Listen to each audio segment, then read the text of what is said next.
नमस्कार दोस्तों, स्वागत है हमारे YouTube चैनल पर। दोस्तों, आज हम आपको बताने जा रहे हैं द्रौपदी ने 5 पतियों के साथ कैसे बनाए संबंध, अर्जुन को क्यों मिली थी तब सजा। संभवत द्रौपदी भारत की वह प्रथम महिला है जिसके 5 पति थे, या वह 5 पुरुषों के साथ रमण करती थी। लेकिन सबसे बड़ा सवाल यह कि क्या आज के लोग यह समझते हैं कि द्रौपदी ने विवाह तो सिर्फ अर्जुन से ही किया था, तो क्या उसका रिश्ता सभी के साथ नहीं था। पांडवों को 12 वर्ष का वनवास और 1 वर्ष का अज्ञातवास मिला था। इस दौरान पांचों पांडव एक कुम्हार के घर में रहा करते थे और भिक्षाटन के माध्यम से अपना जीवन यापन करते थे। ऐसे में भिक्षाटन के दौरान उन्हें द्रौपदी के स्वयंवर की सूचना मिली। एक यंत्र में बड़ी सी मछली घूम रही थी। उसकी आंख में तीर मारना था और वह भी तैलपात्र में उसकी परछाई देखकर। यह भी कि एक नहीं, पूरे 5 तीर मारना थे। अर्जुन ने यह प्रतियोगिता जीत ली। तब जरासंध, शल्य, शिशुपाल तथा दुर्योधन, दुःशासन आदि कौरव भी उपस्थित थे। उस दौरान बहुत विवाद हुआ, क्योंकि पांचों पांडव ब्राह्मण वेश धारण कर पहुंचे थे। लेकिन श्री कृष्ण के दखल से आखिर द्रौपदी का विवाह हो गया। पांचों पांडवों से उसका विवाह कैसे हुआ, या पांचों पांडवों की वह पत्नी कैसे बन गई, यह बहुत लंबा किस्सा है। कहते हैं कि द्रौपदी अपने पिछले जन्म में बहुत सुंदर युवती थी। सर्वगुण संपन्न होने के कारण उसे योग्य वर नहीं मिल रहा था, इसलिए उसने भगवान शंकर की तपस्या की और तब शंकर जी प्रकट हुए। उस समय द्रौपदी ने हड़बड़ाहट में 5 बार वर मांगे, इसलिए उसे शिवजी के वरदान के कारण इस जन्म में 5 पति प्राप्त हुए। जब भगवान शिव ने द्रौपदी को 5 पति प्राप्त होने का वरदान दिया था, तब वह भी ये जानते थे कि उसे अपने 5 पतियों के साथ पत्नी धर्म निभाने में समस्या होगी। इसीलिए उन्होंने द्रौपदी को ये वरदान भी दिया कि वह प्रतिदिन कन्या भाव यानी कौमार्य को प्राप्त कर लेगी। इसलिए द्रौपदी अपने 5 पतियों को कन्या भाव में ही प्राप्त हुई थी। हालांकि कहा जाता है कि संतान को जन्म देने के लिए भगवान श्री कृष्ण ने उसे ये सुझाव दिया कि हर साल वह पांडवों में से किसी एक के साथ ही समय व्यतीत करे। साथ ही जिस समय वह अपने कक्ष में किसी एक पांडव के साथ हो, तो उनके कक्ष में कोई और पांडव प्रवेश न करें। यदि कोई पांडव ऐसा गलती से भी कर लेता है, तो उसे 1 वर्ष का देश निकाला भुगतना होगा। माना जाता है कि द्रौपदी, जो 5 पांडवों की पत्नी थीं, 1 से 1 साल के समयांतराल के लिए हर पांडव के साथ रहती थी। उस समय किसी दूसरे पांडव को द्रौपदी के आवास में घुसने की अनुमति नहीं थी।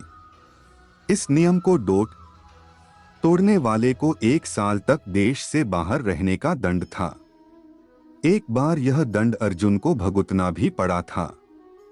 अर्जुन और द्रौपदी की 1 वर्ष की अवधि अभी अभी समाप्त हुई थी और द्रौपदी युधिष्ठिर के साथ का 1 वर्ष का समय शुरू हुआ था।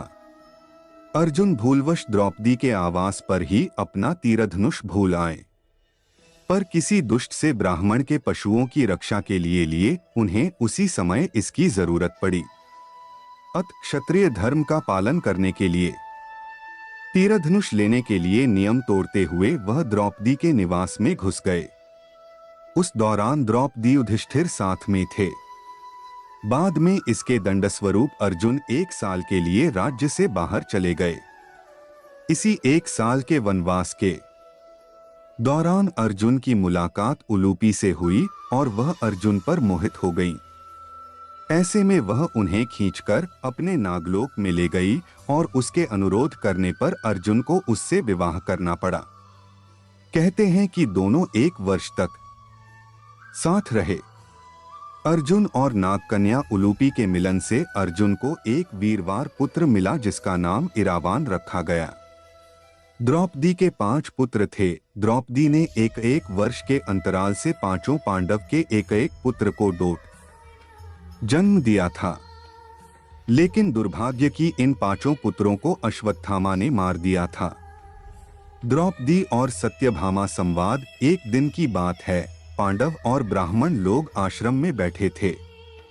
उसी समय द्रौपदी और सत्यभामा भी आपस में मिलकर एक जगह बैठी थीं।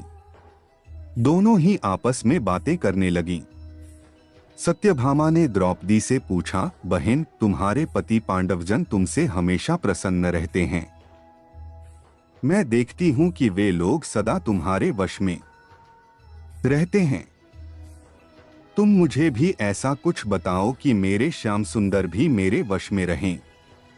तब द्रौपदी बोली, सत्यभामा, ये तुम मुझसे कैसी दुराचारिणी स्त्रियों के बारे में पूछ रही हो?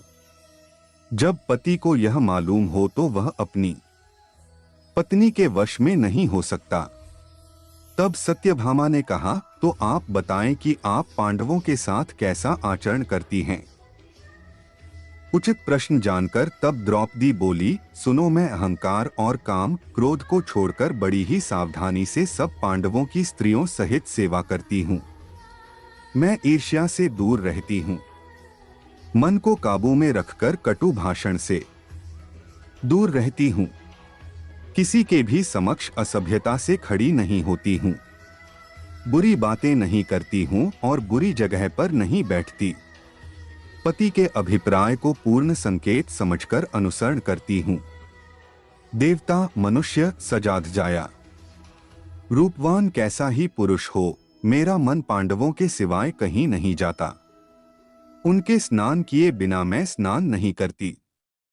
उनके बैठे बिना स्वयं नहीं बैठती। जब जब मेरे पति घर में आते हैं, मैं घर साफ रखती हूँ।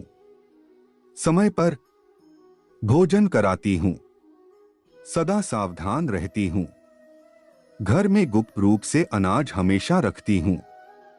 मैं दरवाजे के बाहर जाकर खड़ी नहीं होती हूँ। पतिदेव के बिना अकेले रहना मुझे पसंद नहीं। साथ ही सास ने मुझे जो धर्म बताए हैं, मैं सभी का पालन करती हूँ। सदा धर्म की शरण में रहती हूँ। दोस्तों, यदि मेरी वीडियो आपको पसंद आए तो वीडियो को लाइक और चैनल को सब्सक्राइब कीजिए। धन्यवाद।